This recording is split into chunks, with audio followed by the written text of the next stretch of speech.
Your love is the best part, love is the best part. Your love is the best part, love is the best part.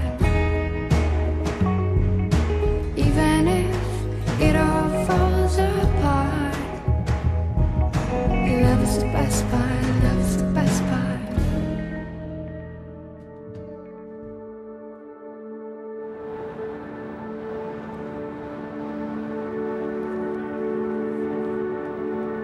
The Goulets are like some of our favorite pastors, leaders, people, married couple. They really, I mean, when you rank up people you get to spend time with and you feel like it's such a privilege. Yeah. I mean, Paul and Denise rank up there so high. They've been nothing but generous with us. Nothing. I mean, they run a massive ministry in Las Vegas. They have a large church, lots of, I mean, they have several campuses, lots of big ministry stuff going on.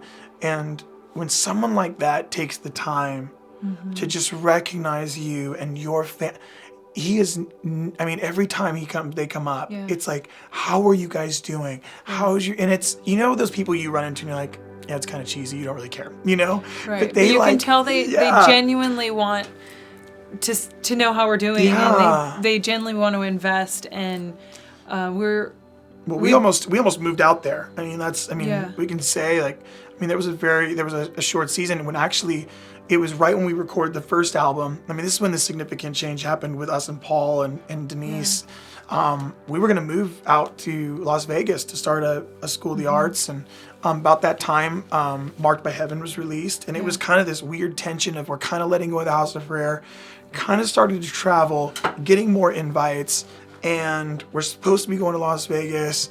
And I'll never forget, I was in Lake Havasu and I called Paul and said, hey man, like, I was on Skype and it was like, Paul, like, this is what's going on. As a father, please, I just need you to tell me, I trust you, you're a leader. Is it the Lord that I travel, or am I supposed to commit and come out to Vegas? Because I told you yes, and my family said yes, and we're gonna come. But this is also happening over here. Do you think I'm supposed to go and be a voice and travel, or should I come and just be in Vegas? And he said straight up, I mean, he said, I think you're supposed to go. And I said, you know, that means I'm not coming, right? And he's just like, no, like I want you to do what God is doing in your life. And it's like people like that they're counting a cost to be in relationship and they don't get everything that they probably want out of it. That's the kind of people you're getting introduced to. I'm telling you that because these are some selfless, loving, amazing pastors and leaders and friends. And I I'm think so glad we got to interview them. Yeah. When we went through our process, Chris had asked us, is there anybody in your life who you sort of look up to that you would want to like kind of model your marriage after? And, you know, it was like, gosh, we don't have anyone really immediately around us. But meeting the Goulets, I looked at them and the way they do ministry together and the way they love and adore one another. And you could sense the respect for one another and their adoration. It really has inspired me. It was like, that's what I want. Like, I want a marriage that in 35 years, I'm still looking at my husband with that much love, like we're still on our honeymoon. And you really see that with them, so much so that when I first met them, I thought like, oh, are they newly married? What's going on? Because you don't usually see people who've been married for that long with kids and grandkids still flirting with each other, you know? I'm very inspired by their marriage and I'm excited for you to hear about it. I grew up in a very dysfunctional rejection environment, performance rejection. My dad was a corporate executive and became president of a large corporation, so it was always performance. It was always, you know, business meals at the home where we had to perform. And my dad would say, okay, Paul, stand up in your chair and sing Winchester Cathedral. So I'd have to entertain these business owners and stuff like that. Winchester Cathedral, I used to, you know, put on an accent and the whole deal. Oh yeah, I was just a little kid. Yeah, so.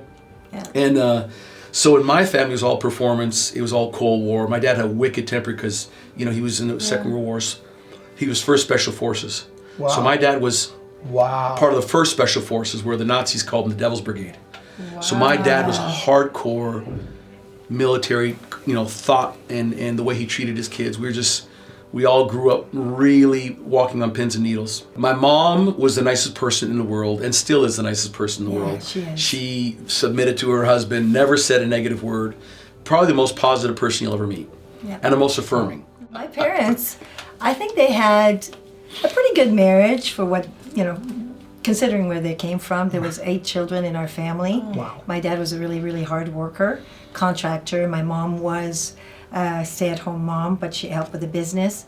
So, not a whole lot of intimacy, not a whole lot of physical touch and whatnot. It was all about performing in a sense of we're going to work hard, we're going to accomplish things together, and a good Catholic family that went to church every Sunday. But as far as my parents' marriage, I just really saw them as the one who works really hard. My mom worked hard too, but at home. I didn't see a whole lot of communication, and they didn't go out on dates. In fact, my dad would sometimes try, and my mom would say, I'm so tired. There's too much to do. And so there's not a whole lot of fun. There's a few tragedies here and there with 2 of the kids and stuff. So it was a hard life, I think, that my parents had. I was born and raised in Orleans, which is a little town. It was a little village, French, Canadian village close to Ottawa. Ontario, the province of Ontario in Canada. I loved it there. It's grown to be a bigger town now in a city, and it's where I met Paul. Oh, wow. Yeah, I met at University of Ottawa. I was going to be like a coach, a teacher, phys ed teacher. I played every sport, and I was like an athlete way back then.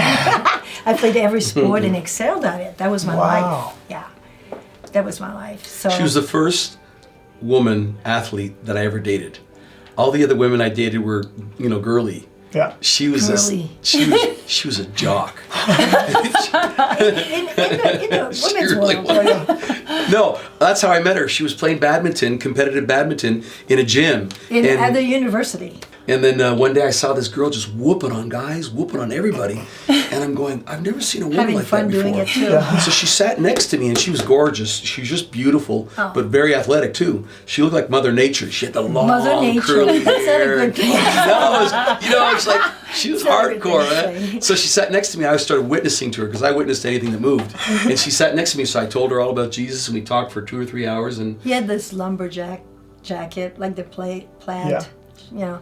And the beard and the long hair and the holy jeans. I do. And it When it wasn't popular back then. It wasn't popular. You didn't pay $200 for I had army boots on. I was a radical. I really was. Yeah. So cute. But then he started to talk about Jesus. Yeah. And got my attention for about 4 hours. We talked. Oh, wow. In the gym. Everybody left. I missed my classes that day, and so did he. So when I met her, Yeah. and then finally I felt God wanted me to marry her. I asked her to marry me. She said yes. I went to get permission from her parents, and the father said, okay, move into our home for the next 7 months, and if I like you at the end of it, I'll let you marry her. That's true. So I actually moved into their family, slept in the basement, and the family watched me like because I was a Pentecostal kid, and they were all Catholics. They're saying he was Protestant. Yeah, I was Protestant. That was the term they used. I was Catholic. Protestant. So pray for my daughter because she's dating a Protestant. That's what I said. They're a little charismatic group. Yeah. Pray for my daughter. She's dating a Protestant. Oh my God. That is Yeah, awesome. yeah. So, and I was a pretty new Christian too. I'd only been a Christian for about a year and a half, and I basically led her to the Lord, and then moving into her family was just so different from mine. So when we got married, that was the hard thing. She grew up in a family where they had the verbal acumen to argue and fight and get over it. But they were very hospitable. Oh, absolutely, very loving. Like I say, hard workers, and made a lot of memories for us. Yeah. too. Yeah. Like, Absolutely. we went camping. We went. My dad really tried to make memories with the family, and so talking about family life and everything, it was we had a family life. Yeah. So it was good. So how did all that prepare you guys, like even for like you meet each other, and how does that go? I think we might get married. How does that work for you guys? What did that look like leading into marriage? Well, we met on that day. Yeah. And then he told me I had beautiful eyes. A week later, I gave my life to the Lord. A week later, by myself in my room. Wow. And my parents started to see a change in me, like a positive change. Yeah. Because I was one with a temper. I'm the one I had a temper. My mom had a temper. So anger, negativity, criticism, all that stuff was in my life. So a month later, we were engaged, and 6 months later, married. Wow. Oh my. Yeah. So you never And made so it to I that quit 7 month school. mark. We liked you. You won. I quit school. Yeah. I quit school. My dad was a little concerned about Yeah. all this because I quit school. Because seriously, I was scared to death of school. I was so lost. This huge university compared to what I'm like, and so I'm like, I'm gonna marry this guy. I became a Christian, and when it was great, I quit. I went to work with Sparks Kenworth and the truckers just as a receptionist. Couldn't barely understand English or speak it. It was horrible. And then we the day we got married is the day we moved to British Columbia, which is at the other end of the country. Oh well, Alberta, but to go to Bible college because he was called to the ministry. And I said, I'll follow you everywhere. I'm thinking Paris, That was my proposal. Italy, all these beautiful places. That was my proposal. I'm not kidding. That was it. Yeah. It's like, I said, listen, that I'm called to the sounds like ministry. fun. I might be a missionary. I don't know what I'm going to be, but I know I'm going to. I was finishing my bachelor's degree in psychology, but I knew I was called to full-time ministry. So I said, baby, I'm going to go anywhere at any time for Christ. You have to be willing to pick up and go with me and follow me anywhere. She says, I'll follow you anywhere. Oh, that's perfect. Oh, it was perfect. Until reality struck. It was a honeymoon. Wow. So everything we had was in this car It's true. in garbage bags, Yeah, it's true. except for the wedding gifts, the few wedding gifts we got, because we got mostly money, vaccine. because we were moving the day of our, we got married, Yeah. we were moving across the country, and so we had everything in the car. And I was like, whoa, wait, he wanted to drive till midnight. We went across the nation, the country, as a honeymoon thing. That was our honeymoon. And we stopped by Mount Rushmore. He thought that was a great surprise. Mount Rushmore. I'm like, what's Mount Rushmore? French Canadian, she had no idea. Presidents on the rocks, It's like, oh my gosh. Awesome. So I would scream and yell next to him in the car. Because I wanted to stop. It was almost 11 o'clock at night, no hotel, nothing. This was our honeymoon. So I called my mom, this is not a honeymoon. I said something else about Something else we can't repeat on Yeah, video it right now. makes sense. In a phone my booth. I'm not gosh. kidding. She's in the phone booth. I want to go in with her to call her mother. She slams the door in my face. I'm No, telling my she's mother telling her mother. everything about this. Oh, man. Yeah. And I was a new Christian, so for me, I had no understanding of anything.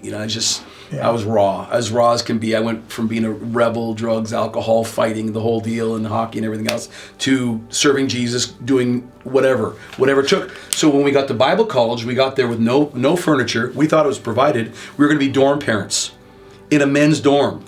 Her and I. Perfect. No furniture there, zero furniture. She's cleaning toilets. In the men's dorm. dorms That was her job, That was and my I job. was And the kitchen. I was washing dishes and mowing lawns.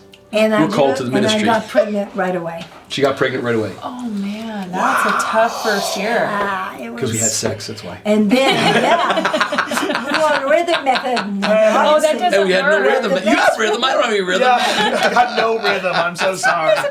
We've been married 33 years, and Isabel's 32. Oh my god. Wow. So we got married, pregnant, and I was so angry. I didn't realize how much anger I had. I was full of fear, a perfectionist, and fear of failure, fear of this. Missed my family so much. I was just uprooted and he was Mr. Positive Confession, faith. I was like, where's this coming from? I was like, no, you're not, and he would rebuke me. Now, you know that's true. No. In Jesus' name. I did. I honestly, at one point, I thought she was what does that possessed. No. Because she had all these emotions like grief I and would missing miss her my family and I was reading Pigs in the Parlor. I was sure she was possessed by something. Because you Seriously. didn't miss your family. You didn't have No, that. I left It's my like, family when I was you 15. Yeah, that wasn't a grid. He was an orphan. But, Yeah. compared to me, I was like, Oh, give me something familiar. And I was afraid to answer this phone because somebody English would be on the other end. Full of fear. That's why when I'm speaking today or preaching or whatever, it's like a miracle. It's a total miracle. It's a total. Total So miracle. he would rebuke me in Jesus' name. He just heard me say, I miss my family. And I wasn't even talking to him because I knew. He said, I rebuke that in Jesus' name. I was in the kitchen. He wasn't there. That was very comforting back then. He took me to a church where people would say, hey, how are you? Oh, I'm feeling a little sick. No, you're not. It was like totally word of faith. like Now I this, love word of faith people. Don't get me Yes. wrong. No, They're wonderful people. confession. But back then it was like hardcore word of faith, where you couldn't even say you were sick if you were sick. No, it's silly. It was just all denial. And How you yeah, gonna it say didn't you help. got a It helped miracle if me. you weren't really sick? It helped me stay in denial. So I wasn't very well prepared for marriage, even after becoming a Christian, because basically I was still in denial. I wasn't dealing with my emotions, much less her emotions. Because see, when you learn to cope, like I learned to cope in my family, you just shut everything down. And so even when you're a Christian, it helped you shut it down more. Because Christians back then weren't talking under the about blood. marriages. Yeah. Christians weren't talking about overcoming, recovery, and those weren't subjects talked about at all back in '78 when I got saved. Yeah. So when I led her to the Lord, it was like, emotions, come on, it's under the blood, let's move on. Yeah. And it was like denial. Goodness. And that's how I was coping with my past, and all the stuff I did and everything I lived in my life. I just shoved it all under because that's what I was told to do. It was convenient because that's what we did in our family. Yeah. So now it became Christian dysfunction. Wow. Yeah. So instead of my faith going, yeah, let's deal with stuff, let's get healthy, it was like, no, shove it all down. Do just what you did in your family. Yeah. Because see, my family was successful in everybody's eyes. We were just shining stars. I was successful in sports. Our family was all here. Yeah. But here, we were dying. We were dying emotionally and spiritually and relationally. And so even after accepting Christ, I was still dying emotionally and relationally. And then I was killing her too because saying, hey, I can't deal with your emotions. Shut them down. They're from the devil, whatever. And, we had a rude awakening. Yeah. Yeah. So I wasn't well prepared for marriage. What really, really helped us is eventually we ended up in Ohio, and he's working on his master's degree, going forward. In counseling. In counseling. And he had a group therapy for 2 years, every week for 8 months. He was in group therapy. So that's where you discovered that you had a lot of anger, remember? Yeah, no, This is what see, the happened. group therapy forced me to face my life Every and single my family, counselor my dad, in and all there, that. future counselor had to go through it. So Yeah, it wasn't learning techniques. It was literally they were in your face. Yeah. they're And counseling you. For 2 years, they were in my face. Yeah. Dealing with forcing me to deal with my stuff that I pushed down, and it was horrible. Yeah. But if I would not be here today if it hadn't been for them. I just wouldn't be here. Just how could you be healthy if you don't deal with your stuff? And if I can't deal with my stuff, we talked about that with you. Yeah. If you don't deal with your stuff, you can't deal with her stuff. Right. That's right. There's no way. That becomes like overwhelming. So I coped with my stuff by going like this, and then her stuff I was saying, Yeah. shove it down, I don't want to hear that. Yeah. And then I'd Right? say, no, because I'm pretty strong. Yeah. So Yeah. we would have like huge fights. It was horrible. Yeah. And so I was determined to make this work. But we discovered after you had graduated and we went to Vermont, as he was a youth pastor and all that, I was pregnant with Christine. So that's 28 years ago. And we were at a pastor's retreat Yeah. in Maine. or We're whatever. fighting on the way to the retreat. Thing in the elevator. In the elevator, fighting like cats and dogs. And we're like, I don't know if we're gonna make it here. This is like, it's not worth it anymore. Okay, so we're gonna have to come up with something because we're not on the same page here. And so we go to the session, and it's, what's his name? The guy's name was Marvin Marvin Gorman. Gorman. He was a famous preacher who had a moral Really? failure. But we didn't know it then. Yeah, we didn't know it then, but He was Yeah. talking about the baptism of love and how he wept on the floor, and it would be like a puddle of tears.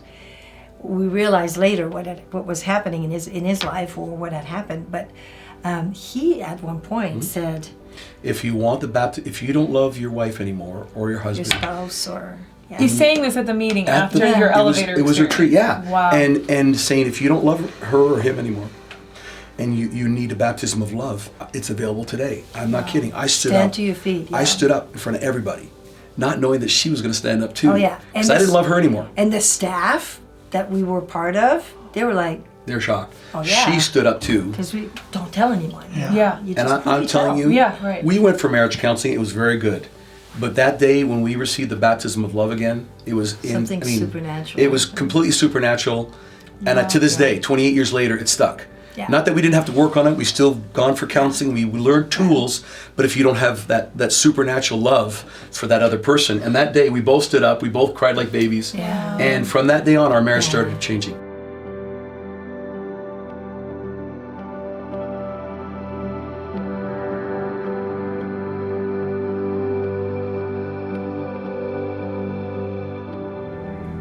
Even if it all falls apart, your love is the best part. Love is the